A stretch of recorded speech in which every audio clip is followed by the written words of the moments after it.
is a really special session with Paul Saval, who's the CEO of Saval Foods. I'm going to have Paul talk a little bit about who Saval Foods is in a minute.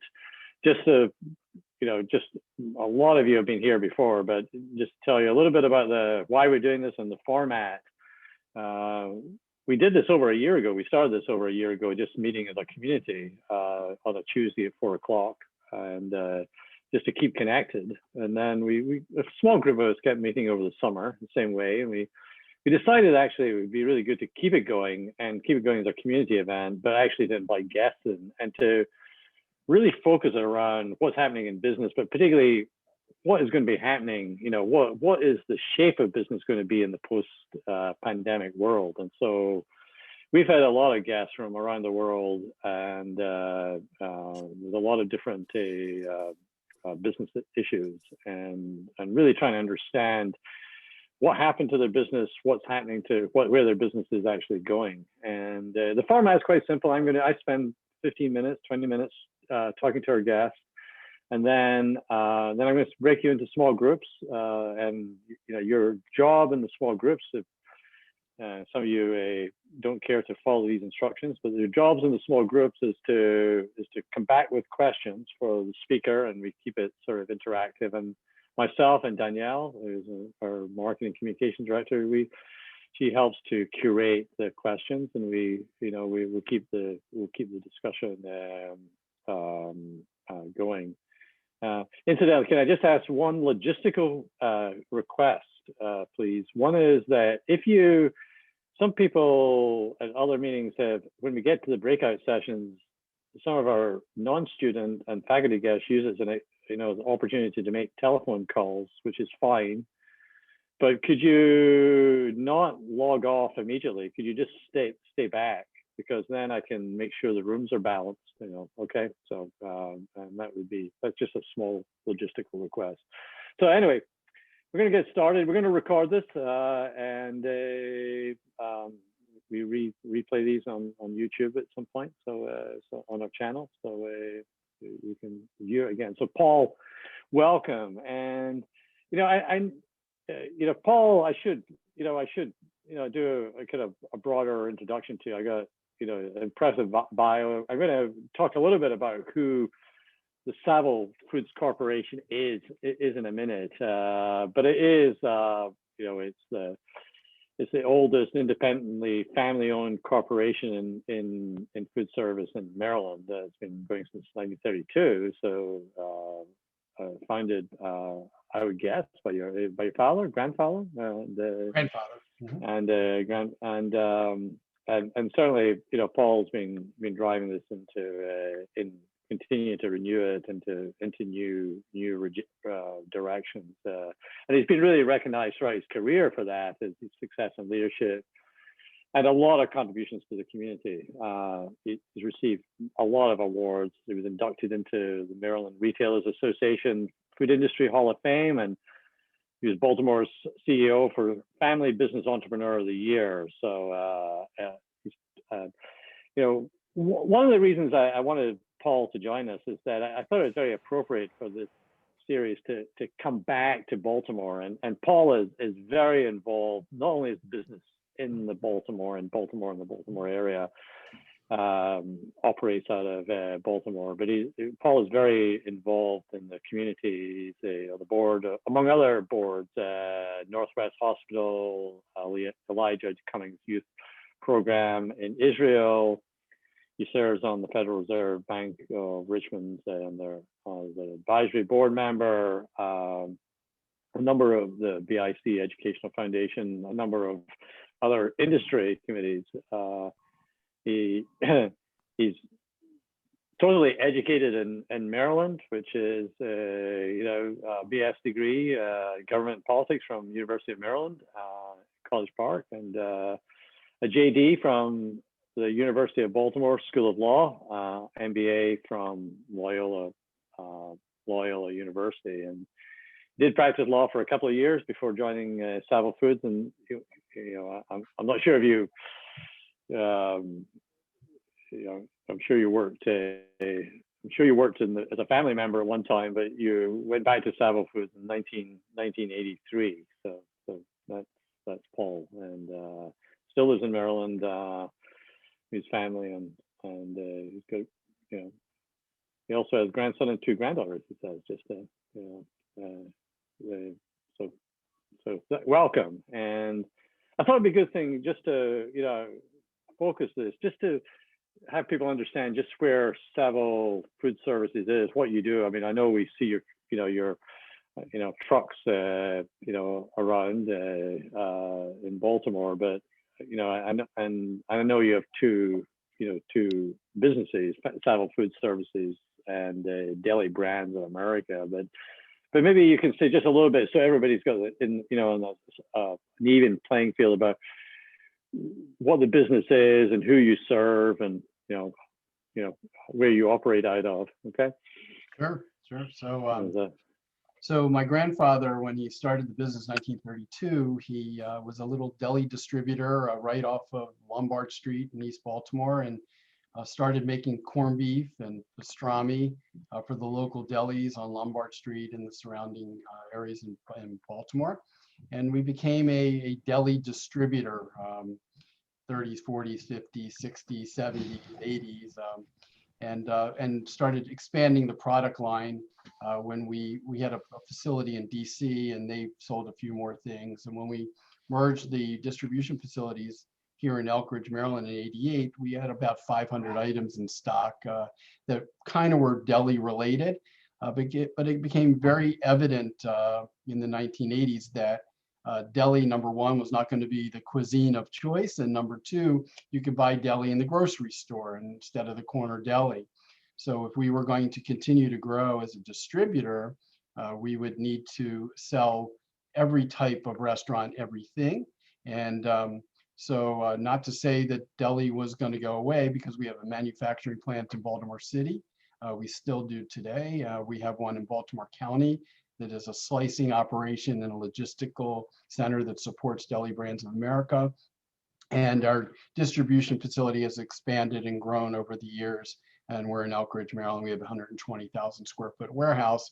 And now we're considered a true broadline distributor of all kinds of products. We have about 7,000 items in stock, and we can access about 20,000 items next day or the day after to supplement our inventory, so we don't have to build another warehouse. Saval Food Service is larger than Deli Brands of America in volume. We're about twice as large in volume. We have 160 employees. Well, actually, we're down now, so we're probably about 145 employees since COVID at Saval Food Service. And at Deli Brands America, we have 110 employees in Baltimore City and Baltimore County. So my brother Jeff is my partner. We are 3rd generation. There were 4. My grandfather and grandmother had 4 sons, and I'm the oldest of the 3rd generation. My brother and my father was the oldest of them. So my brother and I are now the owners of the company. My brother loves processing. I don't. I like distribution. He doesn't. So it works out great. We're not in the same facility, so we get along really great, unlike maybe the prior generation. So it's worked out pretty well. That's great. You know, I mean, I think there's a story and it's probably a story for another day about, you know, family firms and succession, because getting to 3rd generation, though, as we know, is impressive. So that's I want to go back to, you know, 13 months ago or 14 months ago, where, you know, the pandemic really hit.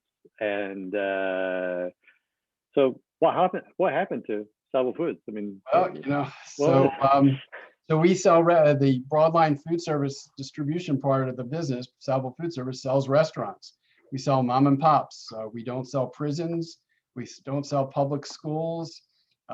We do restaurants, and there were no restaurants to sell pretty much. So our business dropped, you know, the week after March 13th, 16th, our business dropped 65%. And at Deli Brands of America, our processing division, which 50% of their business is food service, restaurants, distributors to restaurants, restaurant chains, and 50% is grocery stores. So I thought that, well, they could probably hold in there, but their business dropped 70%. Deli Wow. Brands, so what happened on that part of the business is that distributors were canceling orders and grocery stores didn't have their service deli opened anymore. People weren't going to get sliced meats over the counter at a grocery store. So what they were doing was going through their inventory, slicing it themselves, putting it in baggies and selling it, grab and go. Because grab and go, if you remember, grocery stores at the very beginning, that was a big thing. Let's grab and get the hell out of here, right? So, so until they got through that inventory, they didn't reorder. So for a couple of weeks there, it was really scary. And at Saval Food Service, we were left with selling convenience stores. We have two nice convenience store chains, one of them Highs, and then we were selling pizza restaurants that had a carryout component to their business built in, so they were surviving on carryout. And quite frankly, I thought we may be out of business. I didn't know, nobody knew how long this was going to last, and we didn't know how it was going to recover. And I don't think until maybe 2 weeks ago last year, I thought we would survive. And that is when we got the PPP money, because we certainly were a candidate for it. And we were first in line to get that money. And I knew that our cash would run out if we didn't get that money. So I thought at that point, we could at least last into the late fall. With if nothing else happened, we could last that long. But then fortunately, the creativity and the work ethic of our people kicked in big time. And we were able to not only survive, but we were able to prosper. So I can continue to talk, or you want to ask another question? Well, I think it would be interesting to talk about how well, in business skills, we love to talk about pivots, and what kind of pivots, or changes. But, what was some of the, so I think it'd be great to hear, a couple of stories about that creativity and the kind of things you did to have to change the business and, not only to survive, but thrive, So won't take the rest of the time, but I could. It's a wonderful story. And of course, we didn't really know the word pivot meant anything other than in basketball until the pandemic came about. So we weren't thinking about pivot. We were thinking about freaking surviving, how are we going to survive? And so what happened was my son, who is a fourth generation and now a vice president of the company, who was a new vice president, we put him in this position maybe 5 months before the pandemic. And so now he's in charge of purchasing and sales, kind of like the go-between between purchasing and sales. And he came to me and he said, we've got a lot of perishable products we had to get rid of here at distribution. And he thought that we immediately laid off 65 people. And he thought, well, let's feed our people first. And then why don't we open our warehouse and feed restaurant workers who have been laid off? And so we did that. We every Friday, we said, we're sorry we laid you off, but come on in and get food for your family. And then we called our customers and said, look, if you have people that are laid off, have them come in. And then what we did, we started bagging up product, cheeses and milk and meat and things like that. And then we decided we'll bring our truck into Baltimore. We'll load it up with bags and we'll go to the Inner Harbor East. And we knew the folks at Atlas Group. They had 13 restaurants and they were shut down totally. They had lots of unemployed people. Let's go and feed those workers in Fells Point, in Harbor East, in Baltimore City, and market it on social media. And the first day, I think we did over 240 bags, and then that was inefficient, so we turned it into boxes. And then we did have a formal relationship, and we got a small grant from the Dick Education Foundation to at least cover our cost of goods. And so we did this for 7 weeks.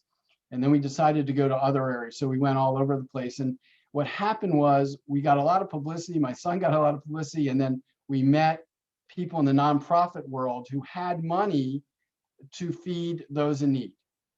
And they signed us up because we were doing something good. They recognized it. It was good food. And so we signed an agreement with Johns Hopkins School of Public Health. And they had a whole network of nonprofits. And then we met somebody at University of Maryland who also, so we formed a network of around 70 locations in Baltimore City of nonprofits. And we started sending food boxes and we were getting paid for it. And that allowed us to survive. And our salesmen who had really nobody to sell came in and they were doing, were putting bags of rice and beans and filling boxes. And we bought a tape machine and a little assembly line put in. And in the meantime, a couple of things were happening. Our salesmen who really had nothing to do, we had a salesman in Washington, D.C. selling hotels and selling upscale restaurants who went from $100,000 in sales a week to zero, literally zero.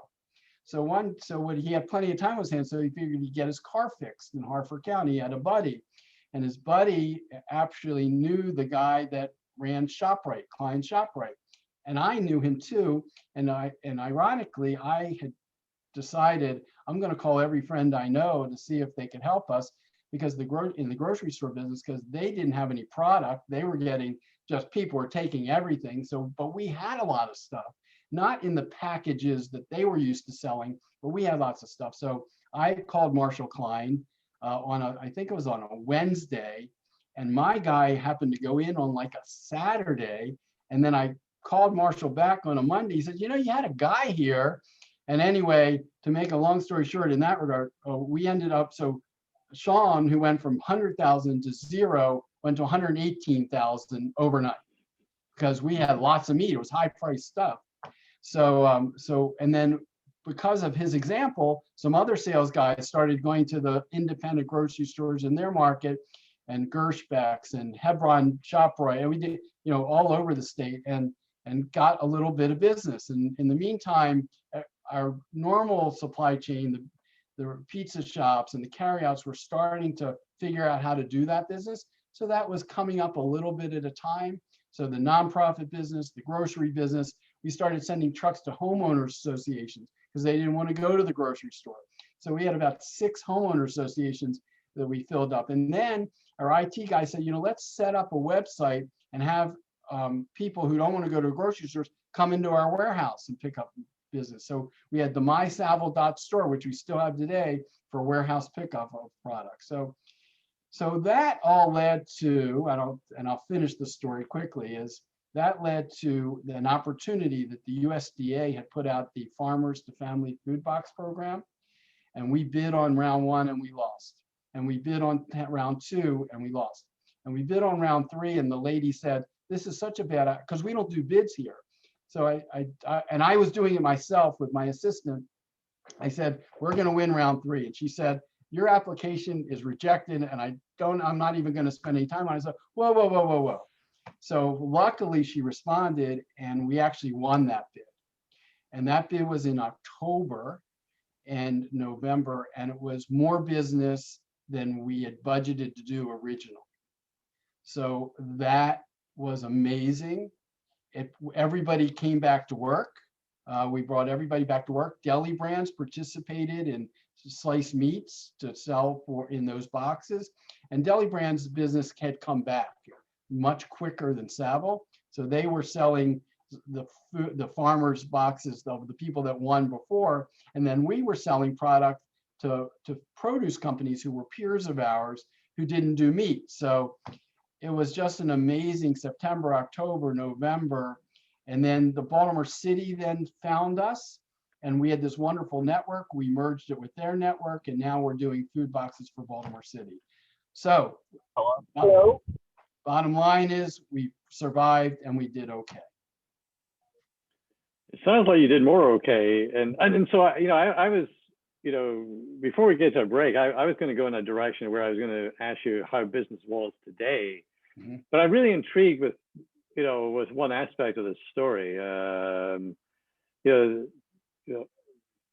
Almost the freedom that your salespeople seem to pick up in order to move markets, move things. I mean, so tell us a little bit about the culture of Saval and how you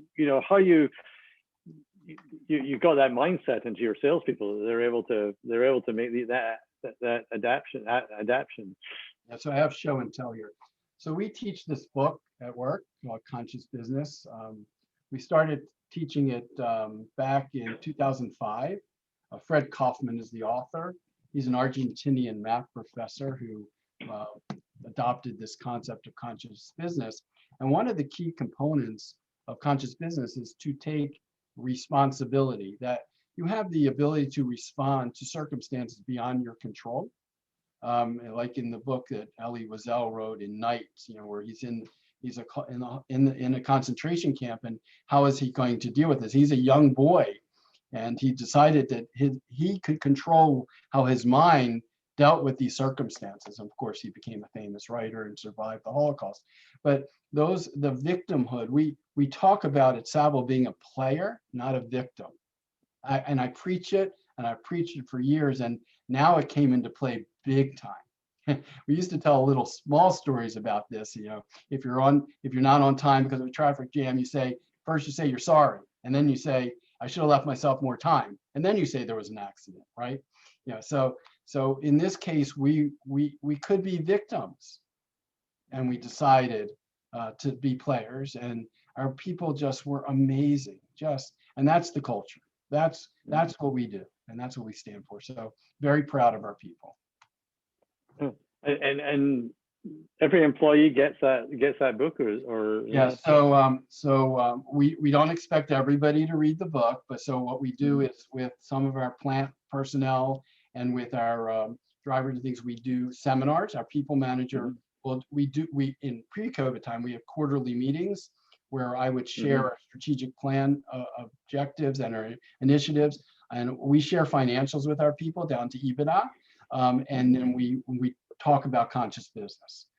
So they don't read the book. Everybody in our office, every salesperson, not only reads the book, but we do 12. We take each chapter, and every month we have one of our people teach the class, and do roundtables. So and we're doing one right now, as a matter of fact. Right. I'm going to pause now because I do want to talk about where the business is today, but I think that will come up as a question. We'll start that after we come back from small groups, because I think this is a good time to pause. Going to move people into small groups. I like everybody to go into small groups if you can, okay? We're going to only do it for 10 minutes today, but what I would like you to do, so it's a chance for the community to keep connected. Paul, you're going to go into the small groups. We still do this randomly because I can't get Zoom to work allocating people, but there's and we'll but come back. There's a couple of questions posted. I had an email from a faculty member who wanted me to post a question as well. So we'll go back and we'll build. So come back with questions that you have for this, because I think this is you're giving us a flavor for what that business is, and seeing what happens there, and also so the remarkable story of not only kind of surviving things, but also kind of almost creating a whole new set of clients and customers and there. So I think it's that's the essence of a really great story. So I'm going to put it into breakout groups. There's going to be a No,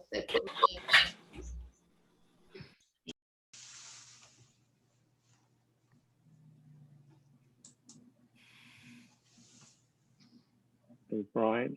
Welcome back, Brian. Glad to see you. Hello. Hey, good.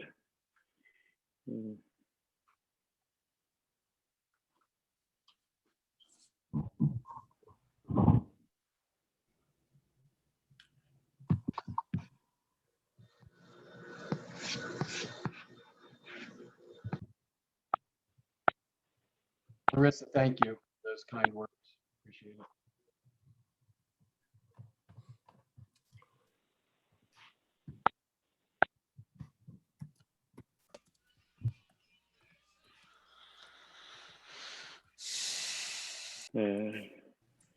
Now you can start posting questions if you've got, and yeah, and mute your, yes, it would be good to mute your microphones if you can. That'd be good.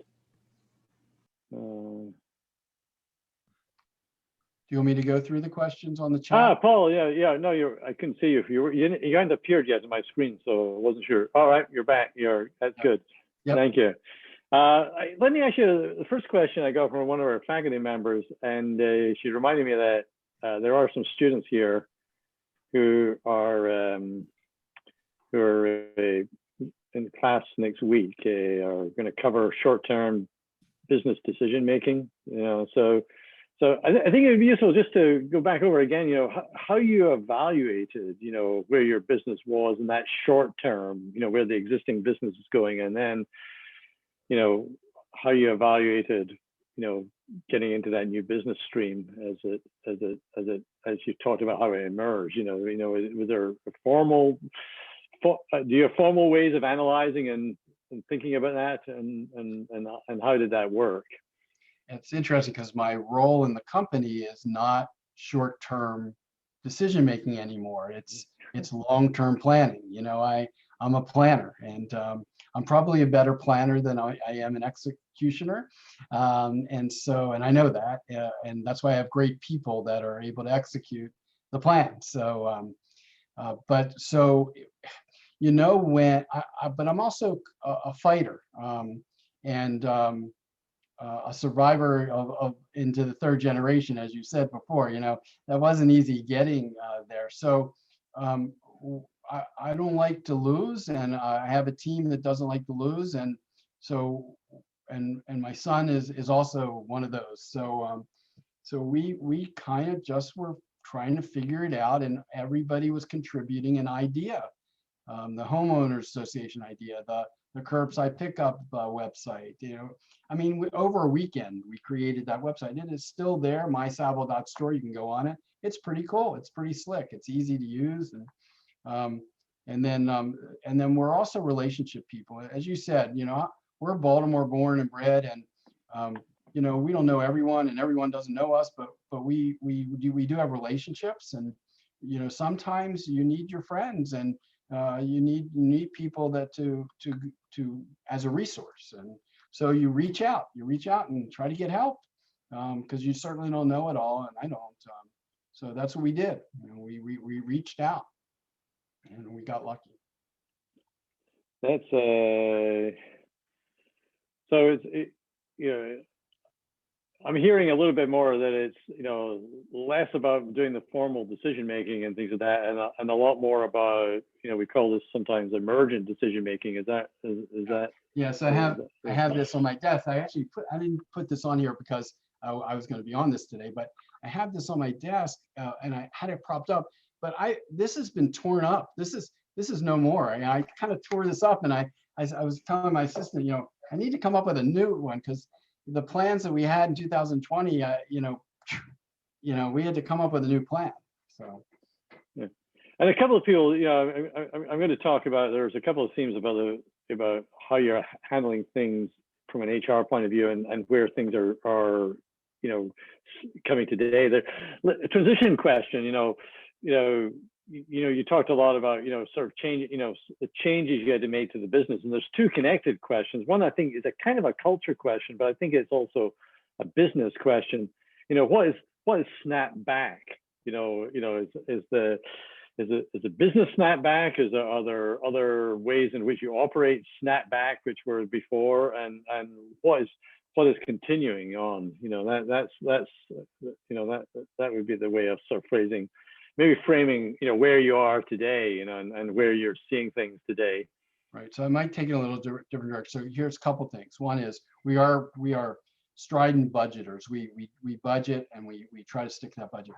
So, and we're pretty good at it. But when I forecasted with my CFO this year, with my sales manager team, we blew it, but we blew it in a good way. We are doing so much better than we thought we were going to do, because we're conservative, and we're accountable to the bank and to our people, and we're just exceeding all expectations. So we've reforecasted now 2 times since the beginning of the year. We're on a calendar year.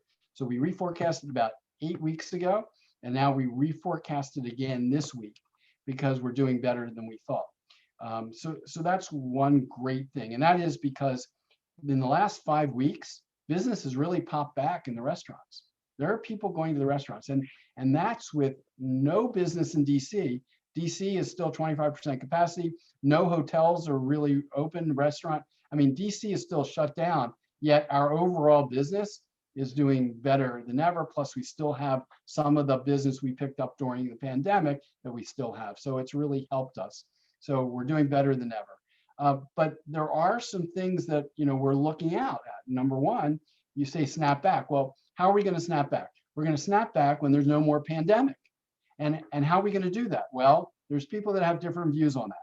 My view is we all get vaccinated, but that is not shared by all our people. And we just did the stats.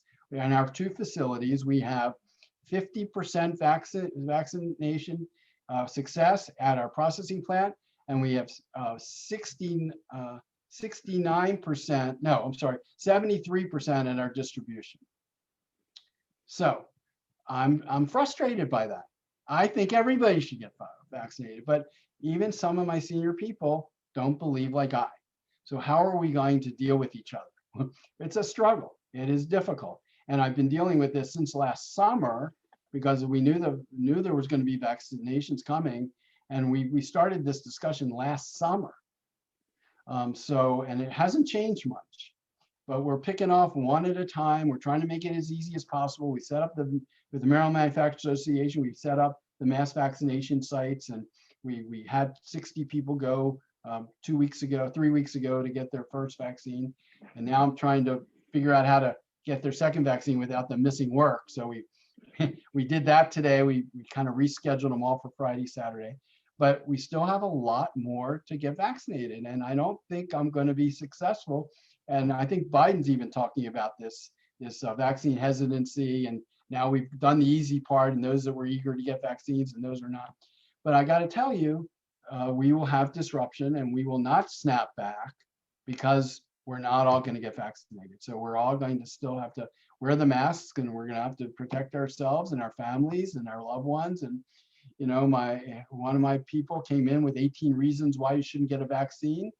And I came back to her and I said, here's 18 reasons I should get a vaccine. And I named all the people around me that I love, So anyway, it's a frustrating conversation, but I'm not going to give up. And if we can get 1 or 2 at a time, and we are, onesies and twosies, maybe we'll be successful.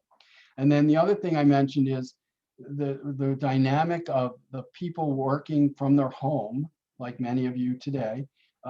We're not going to have people in offices. And so what happens? You're not going to have lunch and breakfast carryouts doing any business for a long time to come. And we were very dominant in that space. We had pretty much the little carryouts in almost all the DC and Northern Virginia office buildings with government and or technology, and they're all gone. So that business is dead, and it will not come back probably until 2023, maybe 2022, it'll start moving back up. But we're figuring, and that's why I budgeted so low, because I knew that we're a deli manufacturer. We do a lot of deli business. We do a lot of lunch business, breakfast business, a lot of bacon and corned beef, right? And that's gone. So we have to figure out how we're going to get around that, and we kind of have, right? And then we have this school business will come back slowly starting in the fall. We do a private school contractor. They aren't going to come, they're at about 30% of what they were doing. So that'll come back slowly. So we have to figure that. And then the other issue is supply chain disruption. It's a whole different story. And I know we only have 9 more minutes, but the supply chain is a mess because demand is now outstripped supply, and we can't staff up. At the restaurants, we can't staff up. At the distribution, we can't find drivers. At manufacturing, we can't have people show up at that kind of job. And in processing, in the big boys, the ConAgras and Tysons, they can't find people to come to work. So all and up and down the supply chain, we are on allocation with chicken wings. We're on allocation with cheese products. We're on allocation with oil, and the product is skyrocketing in price. And my poor brother is trying to buy meat, and it's $1 more a pound than it was last week, and you can't keep up, and we have contracts. So there's issues there, and it's challenging. I'd rather have this problem than the one I had last year, but it's still a challenge. And it sounds like there's quite a few questions also still about, some of these HR issues. You answered certainly the one about, your policy, your role in vaccinating employees and things like that. Other, HR, how do the regulations impact your ability to be successful? Well, how did it impact during the time of the pandemic, and how is it impacting, some of these challenges you're facing at the moment of trying to scale back up? Yeah, so I try to make my own decisions about what's going on and not listen to others so much. There is a stream of thought amongst some of my peers that, well, the government is hurting our ability to staff up because they're paying more people to stay home. So, back in the fall last year when the $600 plus, yeah, that was a problem. It was a good solution in the short term, but a problem in the long term because people who were not making a lot of money, it was better for them to stay home. They were making more money and they were with their family and they're staying away from, risky business. But now, I don't know if that's really the case. People say that, but I just think that there's jobs out there. Maybe there's not a job match. We're heavily marketing our. I think we have probably 20 open positions here, distribution manufacturing. So there are jobs. We just need to find the people that want to work and get them to work. So that's another supply, constraint or supply chain. Yeah, the restaurants can't staff the front of the house. They can't staff the front of the house. I've been to several of my customers who have open seating outside, but they don't have people to serve those people. So if they sat there. Yeah. We mentioned the same thing at our side meeting. Finding people has been the biggest challenge for us too as a company. Yeah. Not to interject. It's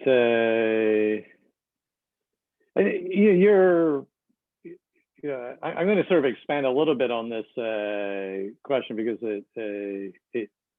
this question actually came from Andy Bauer, who you know. I'm going to sort of, Andy, if it's okay, I'm going to sort of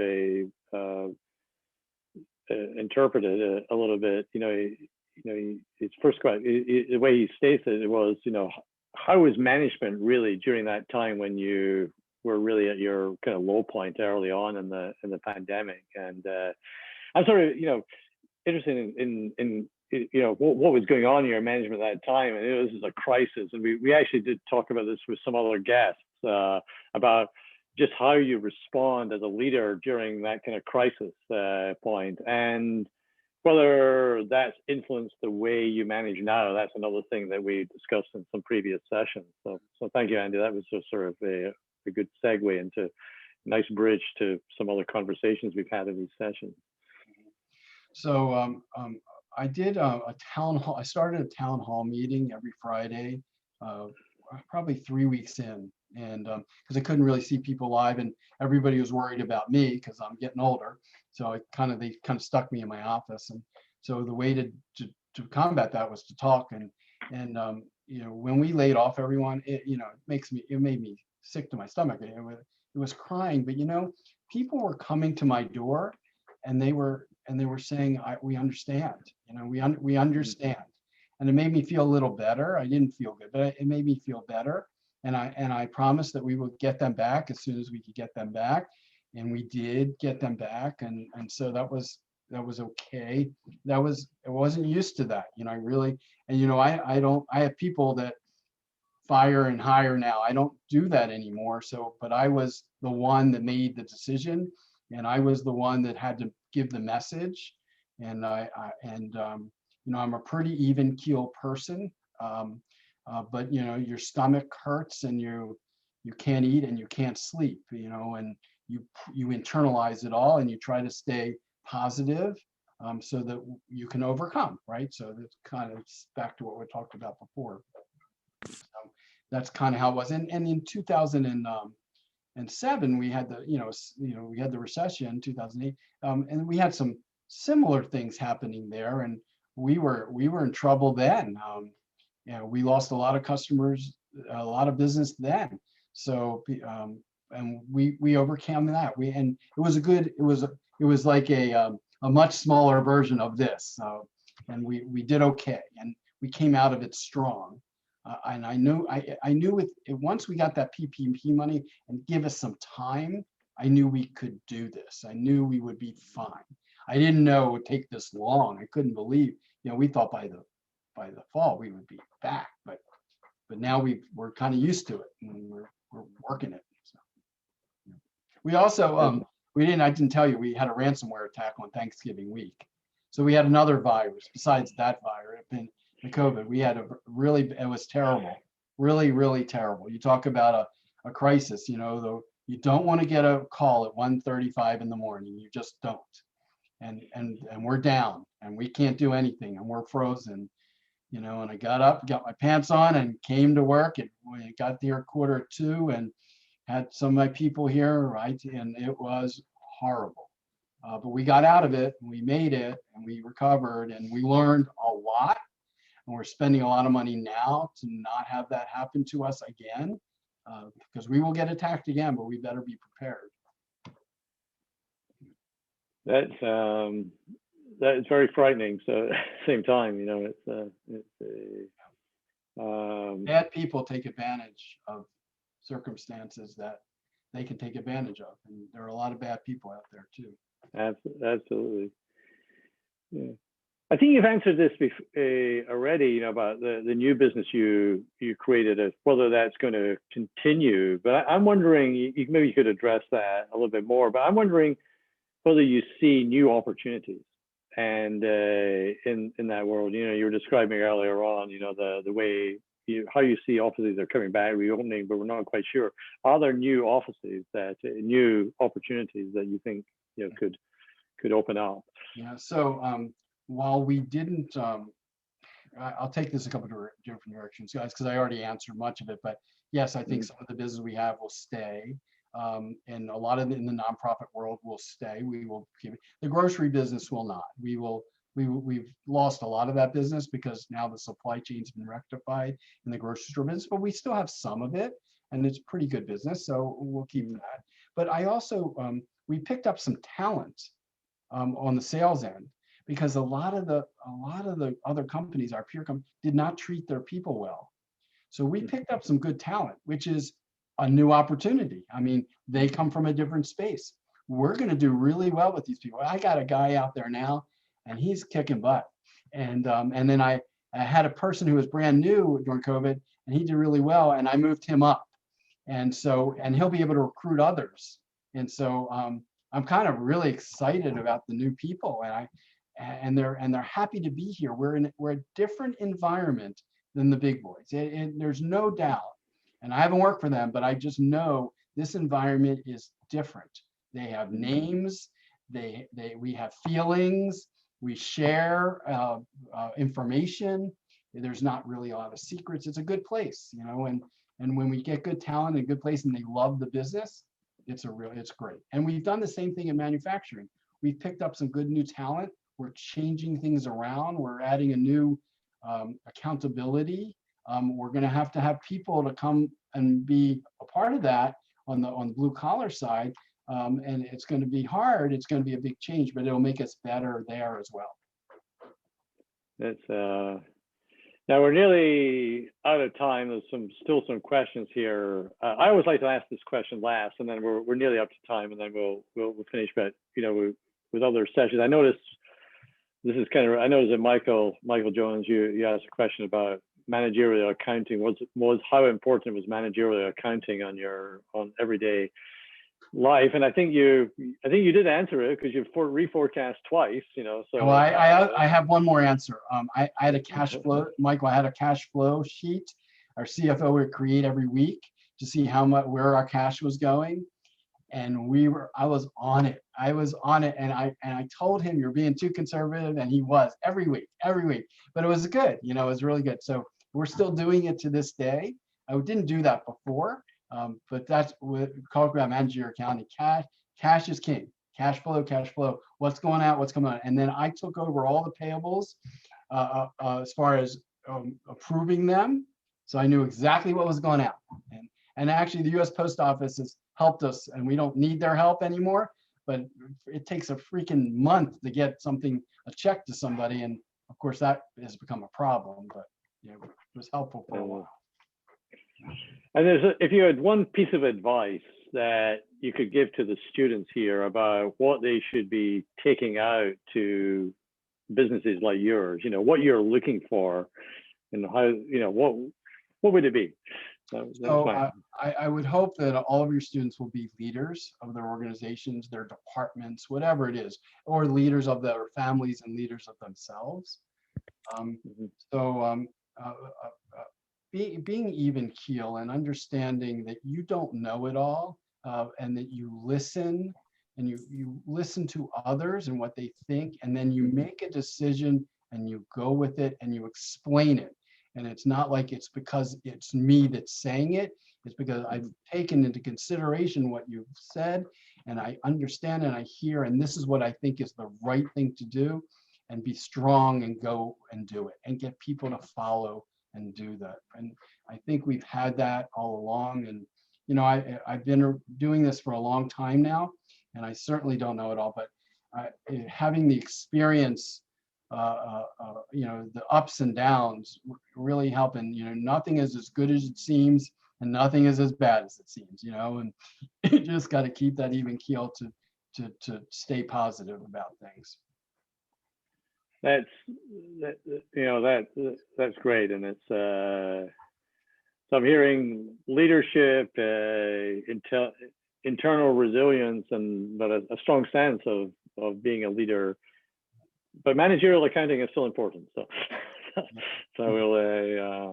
I appreciate it. Listen, I think this has been a great way to end our series. For this year we have had other Baltimore businesses. We have been around the world as well. And I what impresses me so much about is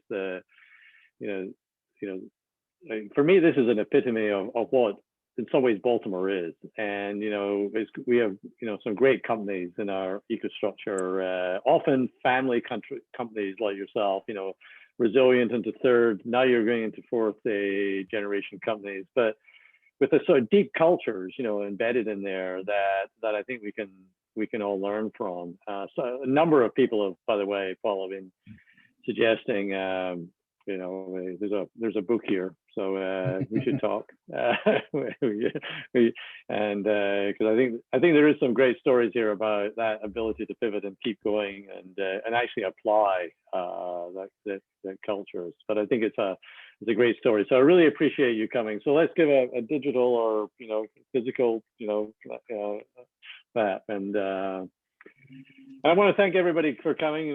Students. I mean, many of you have come every week for this year, and I really appreciate it. If you've been from outside of the if you've been from outside, one of our business partners, we do really appreciate it. The students and faculty, with staff, we appreciate it. We learn from you as well.